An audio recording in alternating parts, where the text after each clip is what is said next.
Welcome everyone to another Ginger on Wheels YouTube video, an update about the Kaabo Wolf King GT Pro 60 mph electric scooter. Now first and foremost, as you can see, this video is a time-lapse of the real-world range test on the King GT Pro, but there's a very important announcement about this scooter at the end, so make sure to stick around for that. The massive 72 volt 35 amp hour battery on this scooter boasts a quote-unquote legit range of 70 miles. But how true is that if you're not riding in ideal conditions? In this video, you see me, a 205 pound rider, deplete the entire battery on the scooter while riding between 20 and 30 miles an hour. Now there's a couple spots where I boosted up to 30 miles an hour, but the average cruising speed in the video was 25 miles an hour.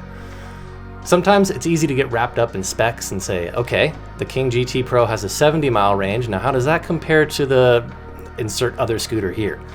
But my hope for this video is that with the time lapse, you'll be able to get a more accurate idea of what it's like to actually ride this far on an electric scooter in one day. It's not a joke. So go ahead, grab a snack or your favorite drink, sit back and just let it sink in. While we ride though, I want to tell you what made this ride, how should I say this, odd? A couple times during the range test, I noticed something a little funky with how the scooter performed. Seemingly randomly, sometimes while switching modes, sometimes while touching the throttle to break cruise lock, or turning on and off the lights, sometimes for no reason at all, I would experience a large and sudden jolt or surge of power on the scooter. Now this did also happen on my initial ride video a couple weeks ago, in which I explained the very strange behavior that plagues this scooter's automatic cruise control function, but I had just chalked that up to excitement and me just being way too heavy on the throttle on the first ride. However, during this range test it became clear to me that it was, in fact, a problem with the scooter. It's pretty hard to deny when the scooter surges forward for a second with no user input. So I contacted Voro Motors, and they seemed to be under the impression that it was a one-off experience with just my unit. However, I posted a poll on Facebook in the Kaabo Wolf King GT Pro owners group, and check this out. Over half the respondents claimed to experience the same types of surges in power. This isn't a coincidence or a one-off with my scooter, it's a problem that plagues this model of scooter. My guess is that it's a byproduct of the e-bike controller system being pushed to what has got to be near the max voltage, though it could also be a problem with the physical throttle mechanism itself. Maybe that's malfunctioning. I'll explore replacing the stock throttle with a new type of thumb or twist throttle in a future video, but for now, I must make the main announcement in this video, and it is the one that worries me the most. As many of you know, I've range tested dozens of scooters here during my time in this hobby. I follow the same route, the same procedure every time. Sometimes I vary the speed depending on how I think the average consumer of that model might ride. Like in this video, for example, you see that I'm riding a little bit faster than normal because this scooter can go 60 miles per hour. But on every range test I've ever done, when the scooter's approaching 0% battery, low voltage levels, I'll usually get a flashing LCD display, the scooter will get slower and then shut off. But not this time. On the Kaabo Wolf King GT Pro, I've discovered what I consider a critical flaw. At low voltage, the scooter will slow down like the others, but if you let off the throttle and give it gas again, it'll resume full torque for a second before slowing back down. It's an absolutely horrifying experience, but it gets even worse. If you're at critical battery levels, like 57 volts, the scooter will shut off, but then if you give it throttle again, it'll turn back on by itself and resume full throttle for a second before slowing back down again.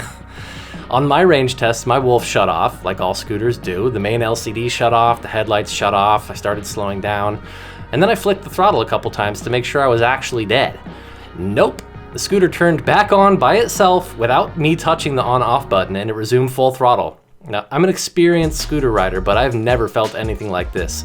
I was fully bracing to slow down to a stop by leaning back, which means the scooter resumed full throttle and I was thrown violently from the machine. My right hand slipped off the throttle and my left hand hung onto the scooter, and I somehow landed with my feet draped over the deck and my arms were getting crushed in the bars. It was bad. But I was wearing protective gloves and they weren't on tight enough, so when I swung my arm over my head to brace my fall, the glove blew off and I absolutely smashed my wrist on the ground. There was 3 guys walking across the street and they came over to me to help. They picked up my scooter for me and peeled me off the ground. It was embarrassing, but here's a clip of that. Ouch! End of the Wolf King GT Pro range test. Down to the last volt. The scooter went full speed, turned completely off, and then went full speed again. Luckily, these 3 guys are here to help me get up, but I completely destroyed my hand. And I haven't checked for damage on the scooter, but wow. Huge glitch. Major bug in the software.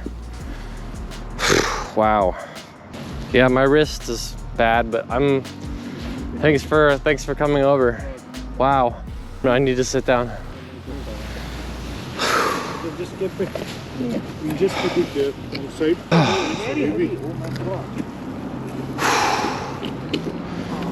Thank you. Be careful, it might launch. Okay, take care, man. Take care. Yeah, thank you. Now 15 days later, I am feeling much better, aside from a sprained wrist and ring finger, but that's largely why I've been MIA for so long. If this were the end of it, I'd say don't buy the scooter, it's too dangerous, but not for the reasons we're used to. It's not from the user error, it's from the scooter error. But I'm not prepared to write the entire scooter off yet. So in the coming days, I want to explore if the throttle is actually the reason for the malfunction. So I'm going to make a series of workshop videos with the scooter to see if I can remedy the situation for people who might already own the scooter or someone who's still interested in it.